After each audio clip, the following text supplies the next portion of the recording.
I assume you've heard of or have perhaps even used this airport at some point in your life. Forbes Travel designating LaGuardia, believe it or not, best airport in the country. Or maybe you've seen some of the various films that mention it. I help you? Yes. How may I help you? You can start by wiping that. But do you know who it was named after? This guy, Fiorello LaGuardia, a mayor in New York in the 1920s who eventually joined Congress in the 1930s, representing East Harlem, a working-class immigrant district. And once you learn a little about him, you might be annoyed that you've never heard of him. He was fluent in Italian, Yiddish, and Croatian, and would often use one or more of those languages in speeches and campaigns to communicate with people who were often excluded from political life. And do you remember that Racist Immigration Act of 1924 that I mentioned in a previous video? He opposed it hard. He believed the quota system was discriminatory against Southern and Eastern Europeans, calling it unjust and obviously harmful to American ideals.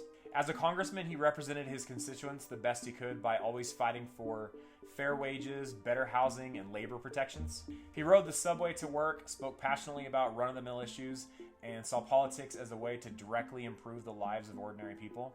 In the mid-20s, he was made aware by people in his district of the high price of meat, and he asked the Secretary of Agriculture to investigate it and was sent a pamphlet about how the people of his district could learn how to use meat economically, and this pissed him off so bad that he sent this letter. This is from A People's History, by the way.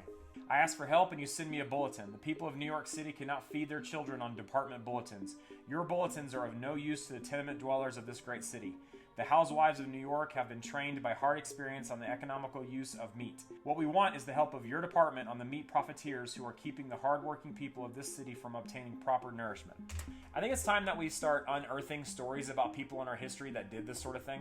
Cared about and fought for the poor, the immigrants, women, people of color. You know, the tired, the huddled masses. Because the history that we've been taught always focuses on myths, wars, big names, and industry and capitalism. And as we've matured, or at least tried to mature as a nation, we're all collectively realizing how unaligned it is with who we are and what we want to become.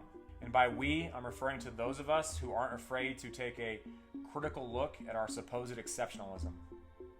You can read more about men and women like LaGuardia in A People's History.